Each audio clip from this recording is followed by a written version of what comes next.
Merci. Nous allons dire merci à Dieu Tout-Puissant. Bonjour, bonjour. Dieu nous a permis que nous soyons encore ensemble ce matin, que nous puissions écouter cette parole de Dieu, d'un livre de Actes chapitre 4, le verset 12.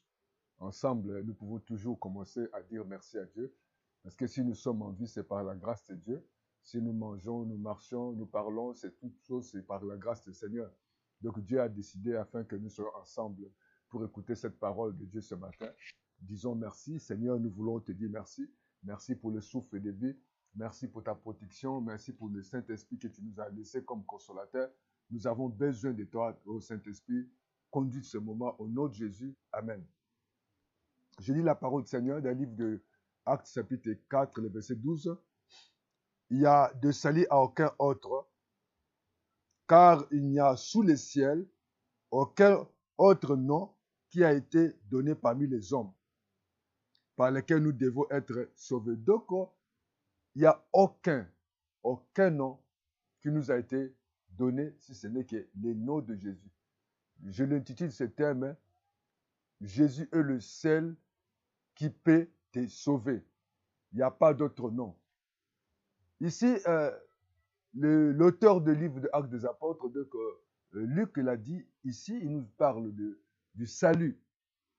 Il dit, il n'y a pas autre notre nom. Il n'y a même pas un nom qui peut nous sauver que le nom de Jésus.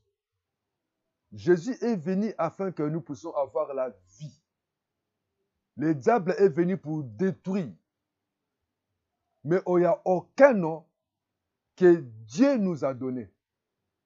Dieu nous a donné que le nom de Jésus. Et lorsque nous revenons dans le livre de Actes, chapitre 3, nous allons voir qu'il y avait un homme qui était de naissance paralytique. Et cet homme s'est placé chaque fois devant l'église, où lorsque les gens venaient à l'église, les gens de temps en temps de donner de l'argent. Mais un jour, le monsieur attendait toujours l'argent. Il était toujours sur la porte pour recevoir des pièces, des billets de banque. Mais le jour-là, les serviteurs de Dieu sont venus. Pierre et Jean, ils ont dit, nous n'avons pas ni or ni argent. Ce que nous avons au nom de Jésus, lève-toi, marche. Malgré que cet homme avait reçu des billets de banque, malgré qu'il avait vu beaucoup de gens, de riches, de pauvres qui entraient à l'église, le monsieur n'était pas sauvé, il n'était pas guéri de son problème. Il était toujours dans sa même situation.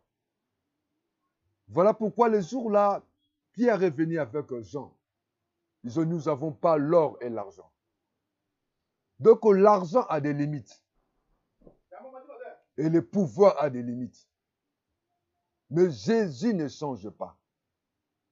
Jésus est puissant. Jésus est vivant. Comme cet homme qu'on appelait Zachée.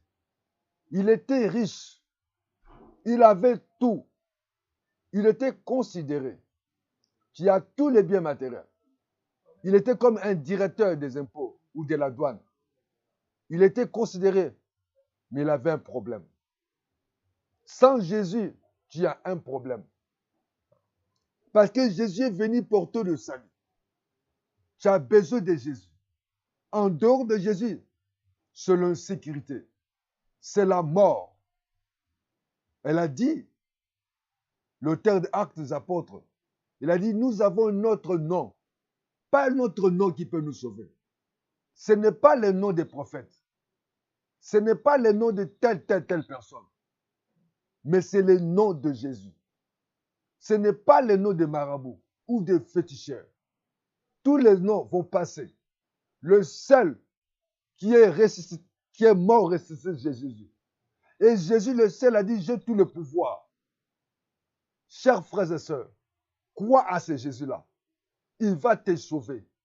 Il va te libérer. Il va te guérir. La science a des limites. L'argent a des limites. Les relations a des limites. Ta vie a des limites. Si ce n'est que Jésus qui peut te sauver, qui peut changer ta destinée. Il faut l'accepter comme Seigneur et Sauveur de ta vie. Malgré ta beauté, tu as besoin de Jésus. Il y a des gens qui sont beaux, qui sont belles, mais ils sont morts avec leur maladie, malgré leurs moyens. Il y a des gens qui ont beaucoup de titres. Ils ont beaucoup de biens matériels, mais ils meurent parce qu'ils n'ont pas Jésus. Jésus n'a pas changé. Je te brasse Jésus de l'évangile. Jésus qui est mort ressuscité. Il n'y a aucun autre nom. Ce n'est pas le nom de ton parent. Ce n'est pas le nom de ton tribu. Ce n'est pas le nom de ta nationalité, de ton pays. Non, c'est le nom de Jésus qui peut te sauver. Aucun autre nom. Jésus, lorsqu'il a vu les disciples, il a dit, tout pouvoir m'a été donné. Jésus a tout le pouvoir. Il faut venir à lui. Change ton comportement. Zachée, malgré qu'il était considéré, malgré ses biens, malgré ses diplômes, il avait un problème. Il avait besoin de Jésus. Il a monté sur les sycomorés. Mais Jésus l'a vu. Jésus te voit. Tout ce que tu fais, Jésus voit. Jésus voit tout ce que tu fais, même en secret. Il te connaît. Même si tu caches, Dieu te voit. Dieu voit l'argent que tu es tenté de voler de l'État. Dieu est tenté de voir comment tu trompes ton mari ou ta femme. Dieu voit ce que tu fais. Le salaire du péché, c'est la mort. Mais il y a un don que Dieu donne, c'est la vie éternelle en Jésus-Christ. Crois en Jésus, tu seras sauvé. Il a dit ceci. Il y a un autre nom, si ce n'est que le nom de Jésus. Je vous parle de ce Jésus qui est venu pour sauver l'humanité. Je vous parle du nom de Jésus. C'est lui le seul. Ce n'est pas le nom de qui que ce soit, mais c'est le seul nom de Jésus qui peut te délivrer, qui peut te sauver. Crois en cet homme, Jésus. Je ne te parle pas de Mahomet, des prophètes, je te parle de Jésus. Je te parle d'Emmanuel. Je te parle de celui qui change les circonstances du temps, celui qui peut te sauver. Jésus. Il dit, si tu crois en lui, tu seras sauvé. Tous les mondes sont morts. Tous les mondes sont morts. C'est Jésus seul qui peut te sauver. Ce n'est pas ta religion qui peut te sauver. Ce n'est pas ton tribu. Ce n'est pas ton pays. Mais c'est le Jésus de Nazareth. Si tu crois en lui, il va te sauver. Viens en Jésus-Christ de Nazareth. Les hommes peuvent changer. Mais Jésus-Christ n'a pas changé. Il a dit, si tu crois, tu verras la gloire de Dieu. Et cet homme, son problème n'était pas l'argent, parce qu'il lui manquait le Jésus. Ça lui manquait Jésus de Nazareth. Je t'invite, toi qui es à l'hôpital, toi qui es tenté de dormir avec des produits, toi qu'on a dit que ça ne sert plus, attends qu'il la mort, je te prends ce Jésus de Nazareth. Il ne change pas. Jésus qui guérit jusqu'aujourd'hui. Il est le même hier, aujourd'hui, éternellement. Il avait guéri cette femme. Elle souffrait de perte de sang pendant 12 ans. Il est encore aujourd'hui capable de changer ta vie. De la même manière, elle avait changé la vie de cette femme samaritaine. Elle n'avait pas une bonne vie. Cette femme avait beaucoup de maris. Elle n'était pas considérée. Et vous la voyez aller puiser de l'eau les après-midi. Donc certainement avait peur des gens qui devaient la lapider ou bien l'humilier. Parce qu'elle était la responsable de beaucoup de causes de divorce. Mais Jésus l'a aimée. Jésus t'aime. Malgré tes problèmes, malgré tes difficultés, malgré tout ce que tu peux faire, Jésus te dit ce matin, il t'aime. Accepte-lui. Toi qui attends la mort, Jésus est vivant. On a dit, cette maladie c'est incurable. Il a dit dans la parole du Seigneur, par ces méticis que nous sommes guéris. Il n'a jamais changé Jésus. Il n'y a aucun autre nom qui peut te sauver. Quel est le nom d'Emmanuel? Jésus, le Dieu parmi nous. Tous les hommes sont enterrés. Tous les hommes sont sur la tombe. Mais Jésus-Christ n'est pas sur la tombe. Jésus est ressuscité. Bien-aimé dans le Seigneur. Celui, celle qui peut t'aimer plus que toi-même. Celui qui peut t'aimer plus que tes parents. Plus que celui qui est à côté de toi. Je parle de ta femme ou de ton mari. Mais Emmanuel, Jésus, il ne change pas. Il n'y a pas un autre nom qui peut te sauver. Je te présente cet homme. Crois en lui. Il a dit, je suis venu afin que les brebis aient la vie. Et la vie en abondance. Et Jésus t'interpelle ce matin. Jésus t'appelle, venir à lui. Si tu attends cette prédication au moment où tu es accouché dans ta chambre, où tu es couché à l'hôpital, où tu attends qu'elle la mort, je te dis, tu ne mourras pas, tu vas vivre. Crois en Jésus-Christ de Nazareth. Il est tenté de frapper à ta porte. Il dit, si tu crois en lui, tu auras la vie éternelle. C'est le diable qui vient détruire, égorger et voler, comme cette femme, malgré ses moyens, malgré tout ce qu'elle a été, mais elle a été perdue. Elle n'était pas considérée. Mais ce jour-là est venu. Elle avait les bouteilles de parfum qui coûtaient tellement cher. Elle a cassé cette boîte. Elle a brisé cette bouteille de parfum de nard parce qu'elle avait besoin de Jésus. Malgré tout ce qu'elle faisait, elle avait besoin de Jésus. Tu as besoin de Jésus dans ta vie. Elle a dit aux disciples, j'ai tout pouvoir. Il a le pouvoir de changer les circonstances. Son nom est au-dessus de tous les noms, au-dessus de tous les féticheurs des marabouts, au-dessus de tous les prophètes, au-dessus de tout homme. Aucun nom qui peut s'égaler de ce nom de Jésus, les bons noms de Jésus. Il dit, si tu crois, croyez-le ce matin. Je vous présente cet homme, Jésus de Nazareth. Il n'a jamais changé. Et la Bible dit, tout ce que vous demanderez en priant, croyez que vous l'avez reçu. Et Jésus a ressuscité cet homme, ce jeune homme, où on l'a mené à l'enterrement. On l'a mené pour l'enterrer. Mais Jésus a arrêté cette cortège. Il a dit, jeune homme, sors. Parce qu'il est venu donner la vie. Il dit, je suis la résurrection et la vie. Celui qui croit en moi, il vivra. Aujourd'hui, certainement, tu es mort du péché, du tabac, de la déterre, de fornication, de l'impudicité. Tu es mort. Cette maladie qui est la conséquence au péché. Mais Jésus-Christ a dit, il peut te sauver. Il est capable pour te délivrer. Celui qui est ton salut, viens en lui, viens en Jésus. Demande pardon. Dis, Jésus, je viens à toi. J'ai écouté ta parole. Tu as tout le pouvoir de changer ma vie, de changer ma destinée. Là, de la même manière, tu avais changé la vie de cette femme. Cette femme, elle souffrait de perte de sang. Tu l'avais guérie, Seigneur.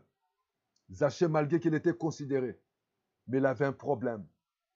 Et lorsque Jésus est entré dans la maison de Zachée, Zachée a demandé pardon. Il s'est réconcilié avec Jésus. Tu as besoin de Dieu. Tu as besoin de Dieu. Acte 3, il était paralytique. Il souffrait de la paralysie. Malgré l'argent que le percevait des gens. Il était dehors, cet homme. Aucun homme l'a sauvé. Aucun homme l'a changé. Et la Bible dit, lorsque Jésus l'a guéri, à travers Pierre et Jean, il est entré à l'église. Tout le monde commençait à glorifier. Ta vie va glorifier Jésus. Ce n'est que Jésus qui peut te changer. À certains moments, des fois, tu n'es pas considéré. Les gens ne te considèrent pas. Parce que tu n'as pas l'argent. Parce que tu n'as pas de diplôme. Tu n'es pas marié. Tu as tellement beaucoup de choses. Tu es malade. Vous savez, quand quelqu'un est malade, les gens l'abandonnent. Les gens le rejettent. Tu manques d'argent. Il y a certaines catégories de gens qui ne vont pas te respecter. Tu n'as pas de diplôme. Il y a certaines catégories de personnes qui ne vont pas te respecter. Tu n'as pas d'enfant. C'est le même cas. Mais il y a quelqu'un qui t'aime. Jésus n'a pas changé. Il a dit dans sa parole, venez à moi, vous tous qui êtes fatigués, chargés, je vous donnerai du repos. Jésus veut te donner du repos ce matin. Il veut changer ta vie. Et comme dans cette piscine de Bethesda, tout le monde croyait que la solution venait de cette piscine. Et de temps en temps, l'eau était agitée. Mais il y avait quelqu'un qui souffrait pendant 38 ans, n'avait plus d'espoir. Mais lorsque Jésus est arrivé, il a donné l'espoir à cet homme. Parce que cet homme croyait que le salut, la vie, c'était. Tout le monde voyait que c'est cette lac qui pouvait le sauver. Et cette piscine qui pouvait changer cet homme. Mais c'est Jésus, lorsqu'il est venu, il lui pose la question. Il te pose la question. Est-ce que tu veux être guéri? Est-ce que tu veux avoir la vie? Est-ce que tu veux retrouver ta paix, retrouver ta santé, retrouver ta joie? C'est cette question qu'il avait posée à cette monsieur. Il a dit, est-ce que tu veux être guéri? Parce que la même monsieur n'avait personne. Il dit, je n'ai personne. Tu n'as personne qui peut te payer les médicaments. Tu n'as personne pour te soutenir. Parce que pour avoir un avocat, il faut avoir des moyens. Tu n'as personne pour t'amener à l'hôpital. Tu n'as personne pour te soutenir. Mais Jésus l'a dit, il est venu pour que les brebis aient la vie. Celui qui est la solution à tous nos problèmes. Il n'y a pas d'autre salut, si ce n'est que dans le nom de Jésus. Je t'invite ce matin à mettre ta vie en ordre, afin qu'il n'est pas trop tard. Toi qui s'accroches aux hommes, toi qui s'accroches aux marabouts, aux féticheurs, mais accroche-toi à Jésus. Et cet homme, il a reçu des billets de banque, des pièces de monnaie. Il était toujours malade. Mais lorsque Jésus arrive, par rapport à son calendrier, à travers ses deux serviteurs, Jean et Pierre, ils ont dit, nous n'avons ni or, ni argent. Les pouvoirs et l'autorité, et ça peut être quelque part limité. Mais tu as besoin de Jésus. Je vais t'inviter à prier. Je vais t'inviter à demander pardon. Zaché, malgré l'argent, il était limité. La femme de perte de sang, malgré les moyens, la Bible dit que ça n'empira. Il n'y avait pas de solution à sa santé. Elle était carrément découragée. Elle attendait que la mort. Mais lorsqu'elle attendit parler de Jésus, elle a dit, si j'ai tout seulement les bords de son vêtement, je serai guéri. Ce matin, Jésus t'appelle. Et cette femme, elle n'avait pas la bonne vie. On l'avait saisie en flagrant de l'adultère. Elle méritait la mort. Mais Jésus l'avait libérée. Beaucoup de gens t'acquisent. Beaucoup de gens veulent ta mort. Mais Jésus-Christ, il ne t'abandonnera jamais. Il ne te laissera jamais. Et Jésus a dit, il ne veut pas la mort des méchants. Mais c'est le temps de te repentir. C'est le temps de changer ta vie. C'est le temps de s'humilier devant Jésus. Je dis, Jésus, pardonne-moi. Je t'invite à fermer tes yeux et dire avec moi, Seigneur Jésus, j'ai écouté ta parole. Pardonne mes péchés. À partir de ce soir, à partir de ce matin, j'ai compris que l'argent ne peut rien faire pour moi. Je peux avoir l'argent. Je peux tout avoir, tous les biens matériels. Mais je peux manquer la paix. Je peux manquer la joie. Mais j'ai besoin de toi. Ce matin, je t'invite. Pardonne-moi. Délivre-moi de l'esprit de tabac, de l'esprit de drogue, de l'esprit de l'alcool, de l'esprit de fornication, de l'impudicité. Jésus, à partir de maintenant, j'ai compris que le féticheur ne peut pas me sauver, ni mes parents, ni quel que soit, même le nom que je peux porter. Il n'y a qu'un autre nom, si ce n'est que ton nom, Seigneur. Jésus, je viens à toi, sauve-moi. Pardonne-moi. J'ai écouté, comme disait ton serviteur Pierre et Jean, dit, nous n'avons ni or ni argent. Seigneur, le pouvoir a des limites. Jésus, l'autorité a des limites. L'argent a des limites. Mais toi, Jésus, tu n'es pas limité. Jésus, tu peux me sauver. Nous avons vu des gens, ils ont beaucoup d'argent, beaucoup de biens matériaux. Des femmes très belles, des personnalités très intelligentes dans ce monde. Seigneur, tantôt ils tombent malades. Mais cette maladie, des fois, on le déclare incurable.